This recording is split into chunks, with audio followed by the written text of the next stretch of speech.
자, 먼저 지금 SK텔레콤에 네. 제가 보니까 데이터 인사이트 담당이라고 하셨는데, 네. 네. 데이터 인사이트 담당이라는 게 되게, 데이터 인사이트 담당이라는 말 제가 처음 들었거든요. 네네. 주로 어떤 일을 하시는 겁니까? 이름 자체가 중요한 건 아닌 것 같고요. 네네. 하는 일 자체는 뭐냐면, 인공지능, 머신러닝, 빅데이터, 네. 이러한 어떤 기술 개념들이 네. 있는 거고요. 그다음에 비즈니스가 이렇게 따로 있는데, 네. 이 둘을 연결하는 역할이 제 역할입니다. 그래서 그런 것들이 사실은 보통 보시면은 인공지능이 좀 어렵고 네. 멀리 있는 것 같이 보이지만 사실은 그렇지 않거든요. 어느 일에 다 쓸 수 있는 거기 때문에 그런 들을 적용하는 데이터 응용 전문 이런 걸 보시면 될 것 같습니다. 굉장히 많은 프로젝트에 인volve 되고 계시네요. 엄청 많습니다. 네네. 무지하게 바쁩니다. 알겠습니다. 네네. 근데 어떻습니까? 실제로 이제 필드에서 느끼신 게요. 네. 인공지능이 정말 이제 기업의 현업의 어떤 여러 분야에 이제 뭔가 변화를 만들어낼 수가 있는 것 같습니까? 확신 있으세요? 어떠세요? 저는 아주 확신이 있죠. 100%? 100% 확신이 있습니다. 네. 왜냐하면 이제 왜 확신이 없으신 분도 있고 있으신 분도 있고 좀 달라지냐면 네네. 인공지능이라는 말 자체에 대해서 네. 아직은 과도기다 보니까 생각이 좀 다르세요. 그렇죠. 어떤 분들은 되게 로봇 같은 거, 터미네이터 이런 거 생각하시고 네네. 또 어떤 분들은 직업을 다 없애버리는 너무 무서운 거 네네. 여러 개 있는데 사실은 이제 저 필드에서 직접 이걸 다루고 실무에 적용하고 하다 보니까 이거는 사실은 그냥 도구다. 네. 그냥 엑셀 같은 거다. 좀 많이 좀 과장했지만 네네. 엑셀 같은 거고 이런 것들을 실제 많이 쓰일 수 있는 일이 굉장히 많이 있습니다. 네. 네네. 자, 근데 엑셀 같은 거라면 네. 그냥 엑셀 딱 깔아서 네. 바로 쓰면 되잖아요. 근데 이제 보시면 그 책에서 굉장히 많이 강조하신 게 우리가 인공지능을 기업에서 적용하려면 구성원들의 관점의 변화가 네네. 필수이라고 하셨거든요. 네, 맞습니다. 엑셀은 관점의 변화 필요 없잖아요. 쓰면 되잖아요. 네. 뭐가 다른 겁니까? 다른 포인트가 뭐냐면 네. 우리가 어떤 일을 할 때 효율이 10 나오던 걸 11을 만들고 13을 만들고 이렇게 개선을 한다면 네네. 어떤 도구를 써서 자기 일을 그대로 유지하면서 새로운 도구를 애드온 하면은 그렇게 효율을 얻을 수 있죠. 네. 근데 이 인공지능은 기존의 그 툴과 좀 다르게 굉장히 많이 강력하다는 겁니다. 그러니까 네. 10 효율이 10을 나오던 거를 11이나 13이 아니라 갑자기 200, 3000 이렇게 만들어 버리니 약간 두려움을 줄 수 있겠구나. 그럴 수도 있죠. 근데 더 큰 포인트는 뭐냐면 네. 기존에 하던 일 방식을 그대로 유지하면서 애드온을 시키기가 어렵다는 게 이제 핵심입니다. 그래서 제가 이제 책에서 변화 관리를 많이 강조했던 이유가 네네.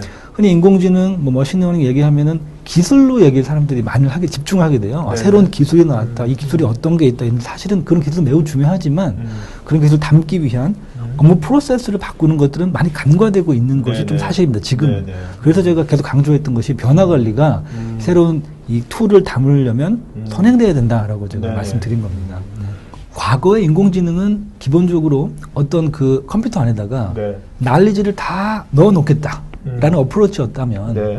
지금은 데이터를 통해서 스스로 학습하게 하겠다. 바로 그 포인트인 것 같습니다. 네네. 그걸 조금만 더 깊이 들어가면 어떤 새로운 방법을 찾아내고 컴퓨터가 워킹하는 방법을 찾아내고 일하는 방법을 찾아내는 것을 사람이 하겠다라는 것이 과거의 개념이라면 네. 지금은 사람 두뇌를 넘어서 처리 방법을 컴퓨터가 스스로 찾아내게 하겠다는 게 포인트가 되고요. 이게 이제 가장 큰 포인트고 네. 그다음에 중간에 제가 100% 확신한다. 모든 업무에 대해서라고 했는데 조금 제가 그걸 튜닝하자면 모든 업무라고 할 수는 없고 네. 데이터가 있는 분야의 업무. 이죠. 그러니까 데이터가 없으면 현재 네. 인공지능은 데이터가 없으면 워킹할 수 없기 때문에 네네.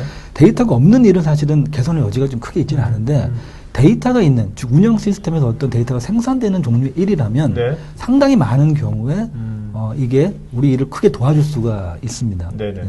제가 지금 근무하는 곳이 이제 SK텔레콤이니까 이동통신사가 이제 보이지 않는 곳에서 이런저런 일들 많이 하는데 이제 스팸 전화 같은 거 많이 오시잖아요. 그 사전에 필터링하는 일을 합니다. 그러니까 아예 모르시죠. 그러니까 아예 저희가 전화 가지 않도록 그 전화를 이제 정지시켜 버리는 일을 굉장히 많이 하고 있습니다. 네. 그래서 우리가 스팸이 요새 줄었던 겁니까? 제가 만약 지금 전화해서 잠깐 그거 끄자라고 하면 아마 바로 여러분들이 일을 못 하실 거예요. 엄청나게 문자, 전화 엄청 많이 올 텐데 저희가 네. 사전에 많이 필터링을 합니다. 네. 그런데 이런 게 문자 같은 경우는 눈에 보이니까 룰을 만들 수도 있고 하지만 네네. 음성 스팸일 경우에는 이게 눈에 보이지가 않으니까 사람이 할 때 굉장히 좀 힘들었어요. 일일이 네네. 전화도 해보기도 하고 네네. 막 방문도 해보고 하면서 서치도 해보고 하면서 이거 나쁜 사람들이구나. 그러면 스팸 눌러서 정지 이렇게 시켰단 말이죠. 근데 이게 너무 많으니까 네. 다 볼 수가 없었던 거예요. 몇 명이 아무리 하루 종일 달라붙어도 이런 일을 할 때 바로 머신러닝 같은 걸 쓰면 네.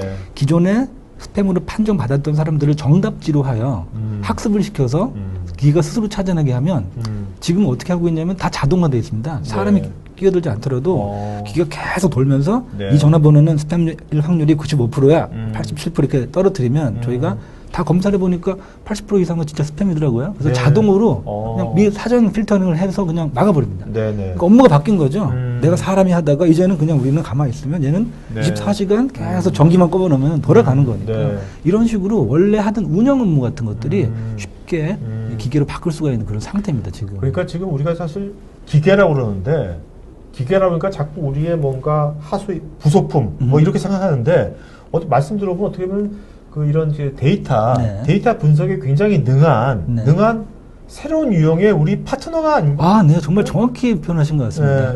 그냥 우리 기계와의 전쟁 뭐 이렇게 하는데 그렇게 되면 뭔가 실체가 있고 로봇, 기계 뭐 이런 게 떠오르는 사실은 그런 것보다는 우리 일을 좀 도와줄 수 그러니까 있는. 우리하고는 뭔가 능력이 좀 다른 거죠. 그렇죠. 우리보다 월등하다는 게 아니라 서로 다르죠. 다른 맞습니다. 강점을 갖고 있으니까. 맞습니다. 그런 분석에 굉장히 그 어떤 강점을 갖고 있는 새로운 유형의 파트너를 우리가 잘 활용하는 게 중요하겠네요. 정확히 제가 지금 이 책에 주장하고 있는 바가 그거고요. 그러면 인간이 제가 자주 질문받는 게 뭐냐면 인공지능 시대에 사람은 무슨 일을 해야 되나요? 이런 질문 많이 받습니다. 할 일이 너무너무 많습니다. 이제 열심히 하고 빨리 하고 많이 하고 잠 안 자고 뭐 야근하고 하는 그런 종류의 일은 이제 사람이 하는 게 아니라 기계를 시키면 되는 것이고 컴퓨터하게 시키면 되는 것이고 우리는 무슨 일을 어떤 방향으로 할지 라이트한 디렉션을 찾아내는 것이 우리의 일이고요. 또 그것만 하면 뭐 할 일 없는 거 아니에요. 그거 말고도 막상 머신러닝 같은 걸 돌려서 운영을 하다 보면 새로운 잡들이 계속 생깁니다. 책에 보면 저는 이제 책에서 나온 문구 중에서 지금 좀 전에 말씀하신 어떤 사람의 방향성을 정하는 거고 실제 효율성 있게 분석하는 거는 이제 AI가 하는 거고 그래서 이런 비슷한 말을 피터 드러커 유명한 그 피터 드러커가 67년도에 그죠? 자기계획 노트에서 뭐라고 했냐면 효율성은 일을 올바로 하는 것이고 유효성은 올바른 일을 하는 것이다. 그러니까 인간이 지금 유효성 있는 올바른 일을 하는 건 인간이 하는 거죠. 맞습니다. 자, 아까 뭐 이런 회사에서 뭔가 인공지능 하려고 할 때 처음에 봉착하는 난관이 데이터가 없더라. 이게 김진복님께서도 지금 양질의 데이터를 보유하는 게 먼저일 거라고 하는데 그 빅데이터 사업하면서 쓸데없는 데이터 모아놓고 자 그러면 회사에서 어떤 이런 유효한 어떤 데이터를 수집하는 그런 뭐 팁이랄까 뭐 그런 어프로치 좀 말씀 좀 해주시죠. 지금 정말 좋은 말씀하셨어요. 그 데이터를 보유를 먼저 해야 되는데 빅데이터 사업하면서 쓸데없는 데이터 모으다. 이게 뭐냐면 왜 이런 결과가 발생하냐면 한 가지 딱 명확한 이유가 있습니다. 우리가 머신러닝, 뭐 빅데이터 이런 거 사실은 결국은 도구거든요. 그렇죠. 그런데 왜 저런 현상이 많은 게 발생하냐면 도구를 너무 우선시해서 그래요. 목적이 뒤에가 있는 겁니다. 사실은 어떤 일을 하기 위해서가 먼저 잘 디파인 되어 있다면 거기에 맞는 데이터를 수집하거나 거기에 맞는 데이터를 생산할 수 있는데 요새 빅데이터가 유행이래. 데이터 모으자 뭐 하나 이 과정 속에서 맛이 없는 거예요. Y를 생각하지 않는 거구나. 왜? 무엇을 위해서가 없다 보니 모아놓고서 나중에 보니까 쓸데없는 것만 모여 있게 되는 거죠. 그래서 저는 팁을 드린다면 먼저 데이터를 막 수집하고 모으고 그런 활동들 크게 하는 것보다 또 그거 하려면 돈 들지 않습니까? 그러니 라이트하게 작게 규모를 잘라서 작은 파일럿 프로젝트를 먼저 해보시면 감이 잡혀요. 이런 일들은 별로다. 이건 좋다라고 하면서 그러면 그 다음 단계에 이런 데이터를 모아야 되겠다라고 하는 어떤 그 필이 생기거든요. 감이 생기거든요. 그렇게 하시는 걸 좀 조언합니다. 자, 그런데 이 데이터를 있지 않습니까? 데이터 모으잖아요.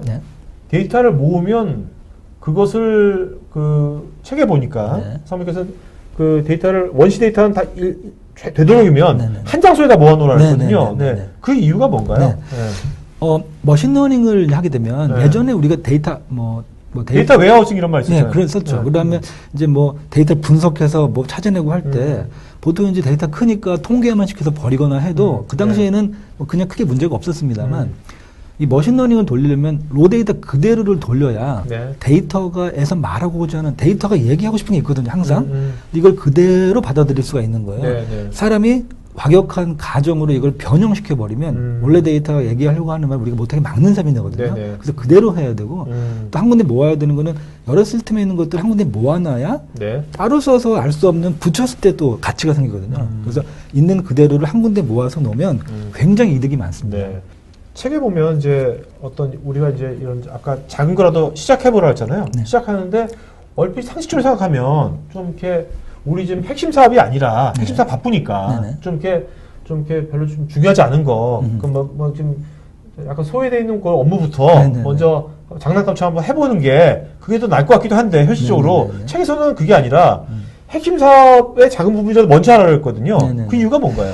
사실은 이제 정확히 말씀드리면 이제 그런 그 외의 영역을 하지 말라는 말이 아니었고요. 네네. 이상하게 하다 보면은 그런 쪽에서 먼저 시도가 된다는 얘기가 했던 거고, 왜냐하면은 핵심 사업 분야는 바쁘고 또 특히 오래 하다 보니까 정형화되어 있다 보니까 네네. 자기들이 하던 일들이 이것이 끝이다. 네. 이거 이상은 없다라고 많이 이제 생각을 하셔서 네. 새로운 걸 많이 안 하시려고 하는 이제 그런 어떤 사례가 많이 발생한다라는 말씀을 드렸던 거고, 네. 양쪽 다 뭐든지 해야 되죠. 근데 굳이 만약에 한다면 어차피 해야 될 거 돈 많이 벌고 있고 핵심 사업적인 부분을 사실 먼저 하는 게 네. 사실은 가성비가 나오니까 그런 쪽에서 먼저 파일럿을 하기를 제가 이제 추천드렸던 겁니다. 네. 자, 그리고 이제 그것이 대기업이 됐건 네. 아니면 그 중소기업이 됐건 간에 지금 이제 우리가 AI를 우리가 아주 가성비 좋게 적용할 수 있는 것도 툴은 굉장히 많이 나와 있지 않습니까? 네네네. 지금. 그런데 문제는 저는 이제 그걸 할 수 있는 그 조직을 거창한 조직이 아니더라도 네. 그 구성원들을 도대체 어떤 사람들을 여기다 해야 되는 건지 네. IT인지 아니면 현업인지 마케팅인지 어떤 식으로 구성을 하면 좋을까요? 사실 제일 좋은 것은 이제 그런 전문가들을 이제 채용할 수 있다면 제일 좋을 것 같은데 네. 현실적으로 한국에서 그 전문가 채용하기가 정말 어렵습니다. 사람이 많이 없고 네네. 또 괜찮으면 또 해외로 많이 나가시고 해서 없어서 지금 많은 기업들에서 제가 아는 다른 기업들도 보니까 그렇게 많이 하시더라고요. 네. 사내에 있는 기존에 하시던 분은 육성을 하세요. 네네. 근데 할 때 이제 특히 이제 관심 있으신 분들을 이렇게 많이 하는데 거기에는 IT 쪽에 원래 하시던 분들도 네. 계시고 또 그냥 마케팅이나 영업 같은 그냥 난 IT 이런 쪽이 아닌 분들도 관심 있으신 분 오셔서 네. 함께 모여서 계속 스터디를 하시고 공부를 하시고 코딩 공부도 하시고 하시면서 그렇게 많이 하시더라고요, 요새. 네네. 저는 아주 좋은 어프로치라고 생각합니다. 네. 그렇게 하면 정말 장점이 뭐가 있냐면 그냥 데이터 사이언티스트 전문가들은 사실 현업을 잘 모르잖아요. 네, 그렇죠. 근데 그렇게 하게 되면 원래 도메인 날리지가 있으신 분들이 이러한 그 전문 지식을 딱 접하시면 훨씬 더 강력하게 시너지가 발생하면서 되게 좋죠. 기업인은 경영자들한테 여기 보고 계신 분도 있을 텐데 경영자분들한테 뭔가 AI를 비즈니스 활용하려면 좀 이런 식의 경영자가 이런 식으로 좀 이렇게 어떤 자세라든지 방향성 가지면 좋겠다 한마디 해주셨다면 경영자 아까 제가 그 일하는 방식을 무비판적으로 하던 대로 하면 안 된다라고 말씀을 드렸지 않습니까? 똑같습니다. 일 시키는 방식이야말로 사실은 하던 대로 하면 안 되고 다르게 해야 된다고 생각합니다. 네. 예를 들면 우리 흔히 많이 하는 것들이 이제 사업 계획을 짜한다든지 KPI를 잡는 이런 거 너무 당연하게 생각하죠. 회사에서 사업 계획 없이 어떻게 일을 해?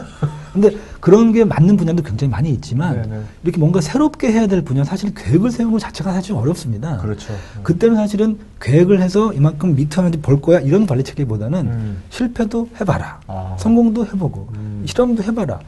이렇게 좀 펼쳐놓고 네. 자극을 하면서 움직일 수 있는 사실 그런 스타일의 움직임도 새로운 방식의 일 시키는 방식이고요. 이게 사실 완전히 새로운 게 아니라 미국 같은 경우가 많이 그렇게 하고 있습니다. 네. 최근에 다뤘지만 네. GE같이 그런 초거대 기업도 그 관리의 대명사인 GE도 정말 이렇게 막 편하게 그러니까 구성원들을 시도하는 뭔가 이렇게 톱니바퀴처럼 하지 그렇죠. 말고 네. 좀 이렇게 여유를 주고 네네. 뭔가 새로운 시도를 할 수 있고 또 실패에 대해서 사실 장려하고 하는 것도 굉장히 오케이. 중요합니다. 네네. 중요한 말씀이십니다. 여러분 지금 지금 마지막 지금 정도전에 요거 나중에 잘 캡처해가지고 사장님께 보여드리면 좋을 것 같아요. 이 영상이 마음에 드시면 좋아요, 구독 부탁드립니다.